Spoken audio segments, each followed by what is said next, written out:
A very good morning, students. This is Mr. Soham Mukherjee, lecturer at Doon Valley Institute of Pharmacy and Medicine. So in the last video, we have covered the chapter, the basic introduction to accounting. So today we will continue with the next part of this chapter, that is accounting concepts and its conventions. So first of all, let us understand that what is the meaning of concepts.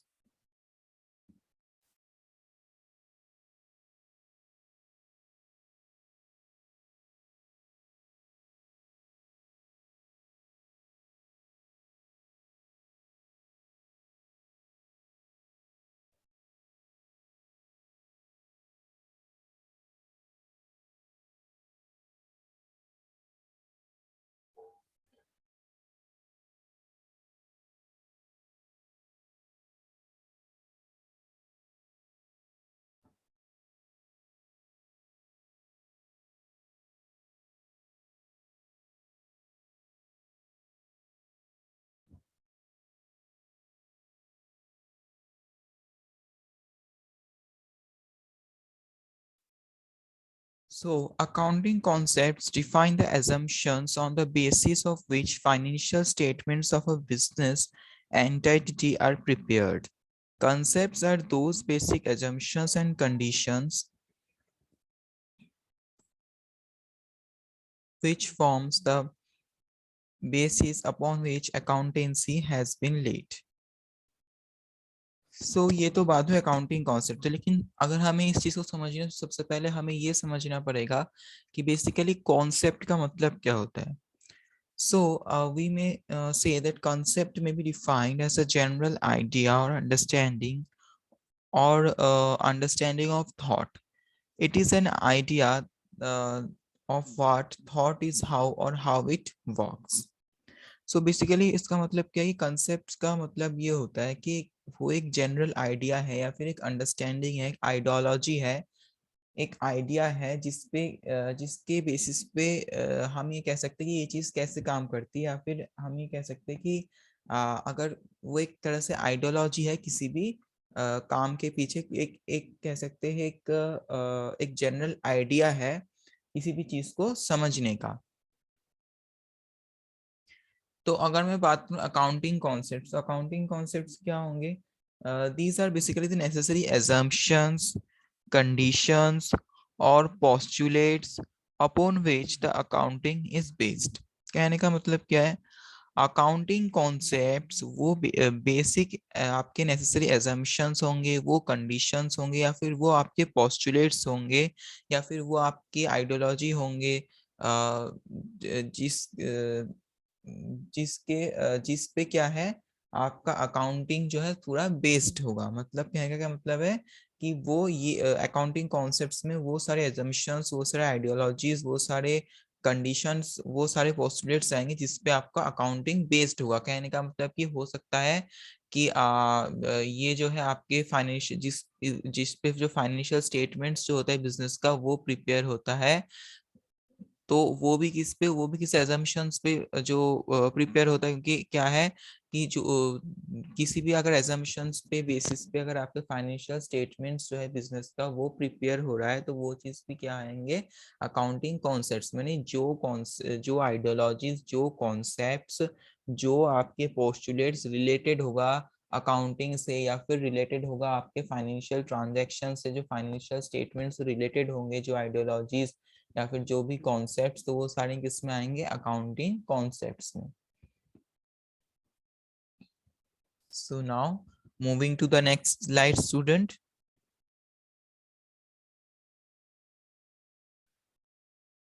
So the first concept is business entity concept.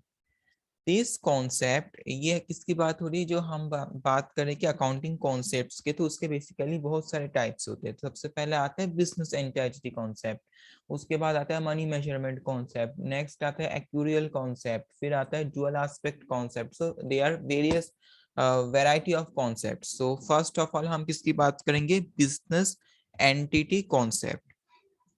सो इसके under में क्या होगा, This concept assumes that for accounting purposes, the business enterprise and its owners are two separate, independent entities.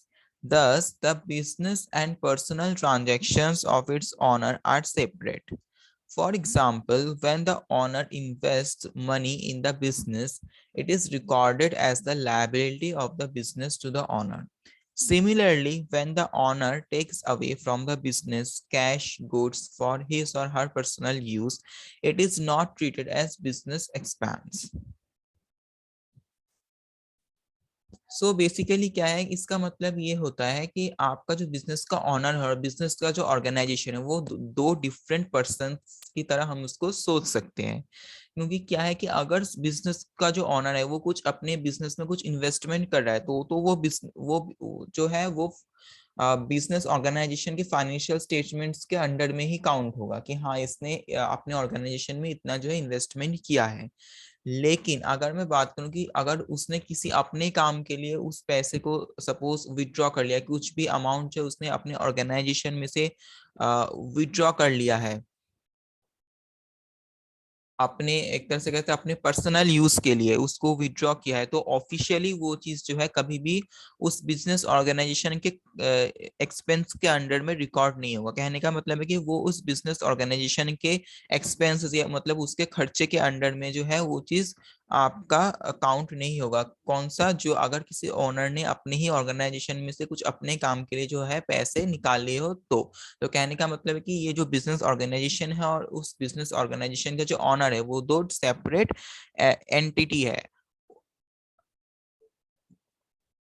अगर तो honour जो है कुछ पैसे जो है इन्वेस्टमेंट करता है, कुछ ट्रांजेक्शन्स करता है जिससे कि उस बिजनेस ऑर्गेनाइजेशन का हित हो, या फिर उस कहने का मतलब कि अगर वो कुछ इन्वेस्टमेंट करता है अपने बिजनेस में, तब तो वो चीज जो है उस पर्टिकुलर बिजनेस ट्रांजैक्शंस में, उस पर्टिकुलर बिजनेस ऑर्गेनाइजेशन के ट्रांजैक्शंस के अंडर में वो काउंट होगा।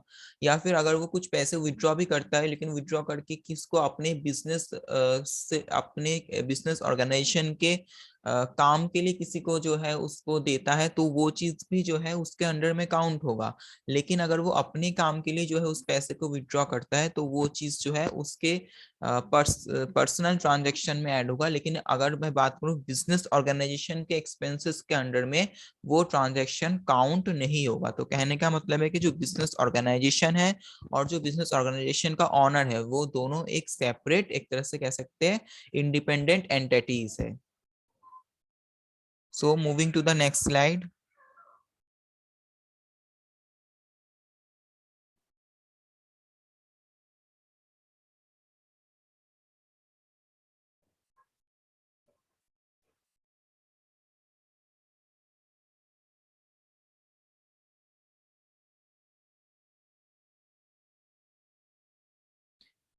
That is money measurement concept. So this concept assumes that all business transactions must be in terms of money, that is in the currency of a country. In our country, such transactions are in terms of rupees. Thus, as per money measurement concept, transactions which can be expressed in terms of money are recorded in the books of accounts. For example, sales of goods worth rupees 2 lakhs, rent paid rupees uh, 10,000, etc. are expressed in terms of money, and so they are recorded in the books of accounts. But the transactions which cannot be expressed in monetary terms are not recorded in the books of accounts. कहने का मतलब क्या है class, मैंने आपको पिछली video में भी बताया था कि बेसिकली अगर मैं बात करूं आपके खासकर अकाउंटिंग के अंदर, तो अकाउंटिंग के अंदर बेसिकली वो फाइनेंशियल ट्रांजैक्शंस आपके आते हैं जो इन टर्म्स ऑफ मनी हो। जो भी आपके मॉनेटरी ट्रांजैक्शंस है सिर्फ वही जो है बुक ऑफ अकाउंट्स में रिकॉर्डेड होता है। और यही चीज जो है मनी मेजरमेंट कॉन्सेप्ट हमें बताती है कि जो भी financial transactions related to money है, यानी मॉनेटरी टर्म्स में जो ट्रांजैक्शंस हुआ है, जो भी ट्रांजैक्शंस रिलेटेड है आपके मनी से, कहने का मतलब है जो भी ट्रांजैक्शंस एक तरह से कह सकते हैं जो मॉनेटरी टर्म्स में आपके पास है, जो भी ट्रांजेक्शन्स रिलेटेड है मनी से, वही ट्रांजेक्शन्स जो है सिर्फ आपके अकाउंटिंग के अंडर में रिकॉर्ड होता है। और सेकंड क्या है इसमें कि अगर आप सपोज वैरायटी ऑफ चीजें भी ला रहे हो, किसी भी अपने ऑर्गेनाइजेशन के लिए कुछ भी ला रहे हो फॉर एग्जांपल, तो उसका जो आप हिसाब रखोगे अपने अकाउंटिंग के जो इंफॉर्मेशन में, अकाउंटिंग के जो बुक्स में, उसका जो आप रिकॉर्ड रखोगे तो वो इन terms of money he note करोगे। फॉर एग्जाम्पल आप सपोज कुछ भी सामान लाए हो, सपोज 2 lakhs का, तो वो सामान तो आप नोट करो ना करो, लेकिन बेसिकली आप सामान जब नोट करोगे तो ultimately in terms of money ही उसको नोट करोगे कि हाँ, हम ये सामान लेकर आए अपने ऑर्गेनाइजेशन के लिए और इसमें इतना खर्चा हुआ है, हमने रेंट पे किया, उस पे जो है 10,000 हमारा खर्चा हुआ है। तो मॉनिटर सारे जितने भी मॉनिटरी ट्रांजेक्शन है वही सारा जो है इसके अंडर में आएगा। नॉन मॉनिटरी ट्रांजेक्शन जो है, जो transaction not related to money है, वो ट्रांजैक्शंस इसके अंडर में कभी भी काउंट नहीं होगा। For example, sincerity, loyalty are not recorded in the books of accounts because these cannot be measured in terms of money, although they do affect profits and losses of the business concern. Very important point student, क्या लिखा है इसमें कि जैसे sincerity हो गया, loyalty हो गया, जो ये कभी भी पैसों से इसको हम ये कह सकते हैं कि अभी भी ये चीज हम पैसों से इन चीजों को कभी भी हम मेजर नहीं कर सकते, ठीक है। लेकिन ये चीज जो है, ये चीजें अगर हम बात करें किसी भी बिजनेस ऑर्गेनाइजेशन की ठीक तरह से फंक्शन करने का, तो किसी भी ऑर्गेनाइजेशन अगर ठीक तरह से फंक्शन कर रहा है, अगर कोई प्रॉफिट उसको गेन हो रहा है, तो उसमें जो है सिंसेरिटी और लॉयलिटी का बहुत बड़ा योगदान होता है। लेकिन अगर हम बात करें इन टर्म्स ऑफ अकाउंट्स, तो अकाउंट जो मतलब कहने का मतलब कि जो बुक ऑफ अकाउंट्स में कभी भी इन चीजों का कोई स्थान नहीं होता। कहने का क्या मतलब है कि बुक ऑफ अकाउंट्स में कभी भी कुछ ऐसे ट्रांजैक्शंस या फिर कुछ ऐसी चीज जो कि नॉट रिलेटेड टू मनी है, उस चीज को कभी भी जो है उसमें रिकॉर्ड नहीं किया जाता, या फिर उसमें कभी भी जो है उसके अंडर में वो काउंट नहीं होता। सिर्फ जो चीज इन टर्म्स ऑफ मनी है, जो भी आपके मॉनिटरी ट्रांजैक्शंस है, सिर्फ उन्हीं चीजों को जो है इसके अंडर में काउंट किया जाता है। Now moving to the next slide.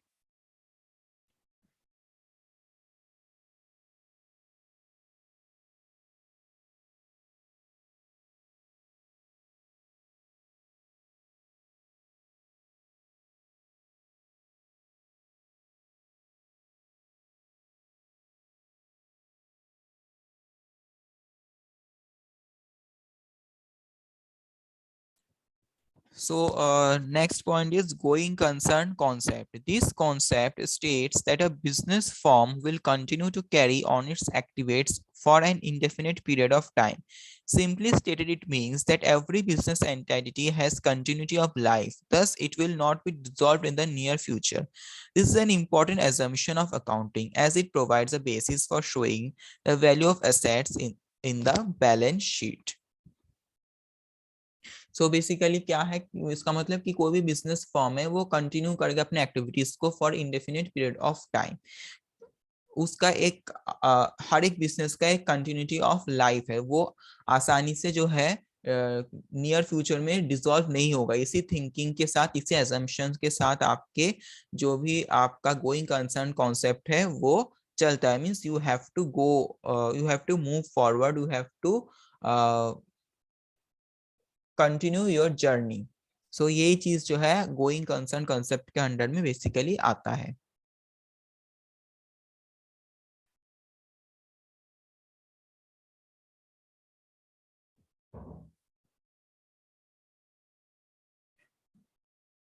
So moving to the next slide, that is accounting period concept. All the transactions are recorded in the books of accounts on the assumptions that profits on these transactions are to be ascertained for a specific period. This is known as accounting period concept. Thus, this concept requires that a balance sheet and profit and loss account should be prepared at regular intervals. Thus, it is necessary for different purposes like calculation of profit, ascertaining financial positions, tax computation, etc. Next, moving to the next slide, students. that is accounting cost concept. Next concept is accounting cost concept. It states that all assets are recorded in the books of accounts at their purchase price, which includes cost of acquisition, cost of transportation, and installation, and not at its market price. It means that fixed assets like building, plant, and machinery, furniture, etc. are recorded in the books of accounts at a price paid for them. So basically क्या है class, वही चीज है कि हर चीज जो भी monetary transactions है, जो भी ट्रांजेक्शन्स रिलेटेड है मनी से, जो भी transactions in terms of money है, उन्हीं ट्रांजेक्शन्स को जो है अकाउंटिंग इंफॉर्मेशन के अंडर में काउंट किया जाता है। अब सवाल ये उठता है कि मॉनिटरी ट्रांजेक्शन्स में क्या क्या आएगा, तो उसमें अकाउंटिंग कॉस्ट कॉन्सेप्ट में बेसिकली क्या है कि किसी भी चीज को अगर हम खरीद रहे हैं तो उसका जो कॉस्ट ऑफ एक्विजिशन है, उसका ट्रांसपोर्टेशन का जो कॉस्ट है, उसके इंस्टॉलेशन का कॉस्ट है, और साथ में मतलब उसको खरीदने का जो कॉस्ट है, वो सारा जो है आपका इसके अंडर में काउंट होता है। और वो सारा जो कॉस्ट है, सारा जो खर्चा है, वो सारा आपके बुक ऑफ अकाउंट्स में वो सारी चीजें जो है आपका रिकॉर्ड होना चाहिए। उन सभी चीजों का, उन सभी कॉस्ट का, उन सभी खर्चों का जो है आपका रिकॉर्ड होना चाहिए। अगर मैं बात करूँ फिक्स्ड असेट, सपोज बिल्डिंग हो गया, प्लांट हो गया, कोई फर्नीचर हो गया, मशीनरी हो गया, तो उन चीजों का भी अगर हम रिकॉर्ड रख रहे हैं अकाउंट के बुक्स में, तो उसको भी कैसे रिकॉर्ड रखेंगे कि हमने उसके पीछे कितना खर्चा किया है। अब कितना खर्चा किया है तो उसमें क्या क्या आएगा, उसके खरीदने का खर्चा कितना, उसको खरीदने में कितना खर्चा हुआ है, उसके ट्रांसपोर्टेशन में कितना खर्चा हुआ है अगर कोई फर्नीचर है तो, या फिर हम कह सकते हैं कि उसके मेंटेनेंस में क्या खर्चा आ रहा है, तो वो चीज भी जो है इसके अंडर में हम काउंट करेंगे और बुक ऑफ अकाउंट्स में इन चीजों का जो है हम रिकॉर्ड रखेंगे। Next, moving to the next slide students,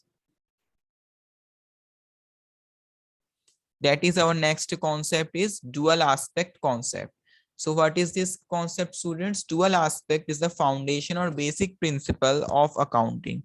It provides the very basis of recording business transactions in the books of accounts. This concept assumes that every transaction has a dual effect, that is, it affects two accounts in their respective opposite sides. Therefore the transaction should be recorded at two places. It means both the aspects of the transactions must be recorded in the books of accounts. Thus, the dual concept is commonly expressed in terms of fundamental accounting equation. Assets that equals to liabilities plus capital.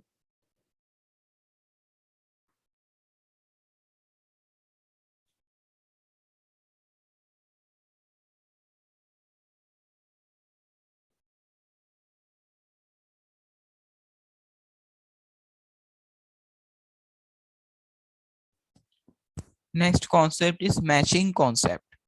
So what is this matching concept, student? This matching concept states that the revenue and the expenses incurred to earn the revenues must belong to the same accounting period.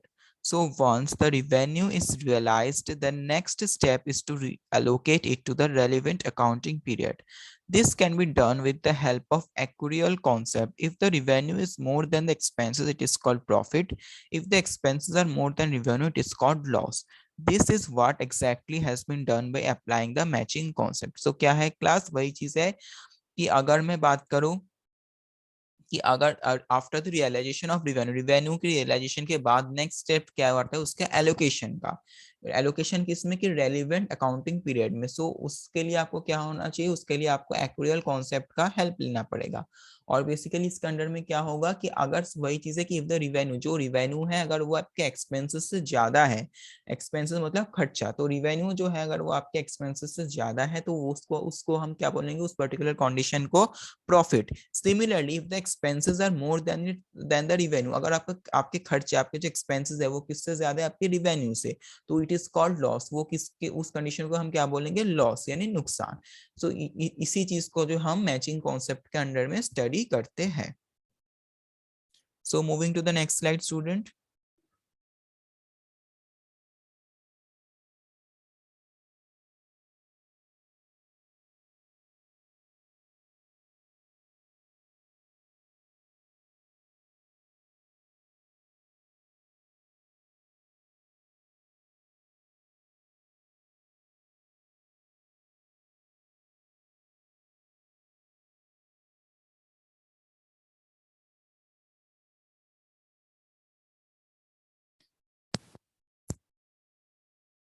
Next concept is realization concept. So what is this concept, student? This concept states that revenue from any business transactions should be included in the accounting records only when it is realized. The term realization means creation of legal right to receive money. Selling goods is realization, receiving order is not. In other words, it can be said that revenue is said to have been realized when cash has been received or right to receive cash on the sale of goods or services or both has been created. The concept of realization states that revenue is realized at the time when goods or services are actually delivered. So इसके under में क्या है कि basically अगर हम बात करें कि रिवेन्यू रिवेन्यू को हम कैसे समझ सकते हैं कि अगर हम बात करें कि किसी भी बिजनेस में जो रिवेन्यू है वो उसका तभी रियलाइजेशन होगा जब हमें वो गुड्स और सर्विसेज जो एक्चुअली मिलेगा। मींस कहने का मतलब है कि अगर कोई चीज है suppose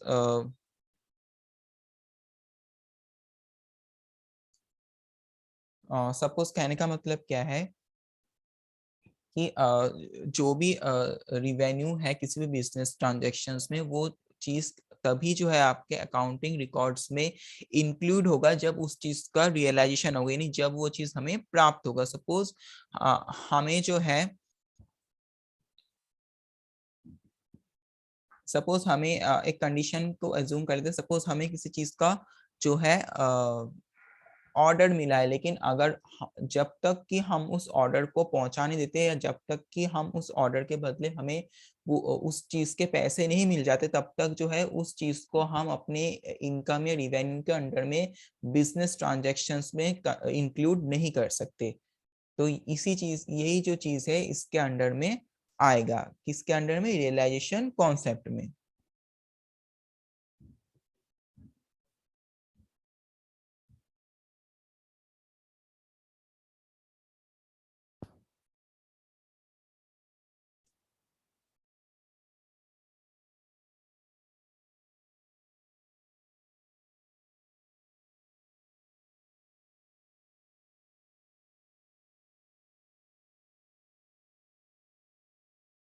So students, that's it for today.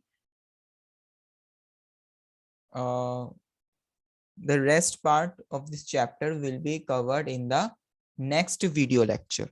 So thank you and have a nice day.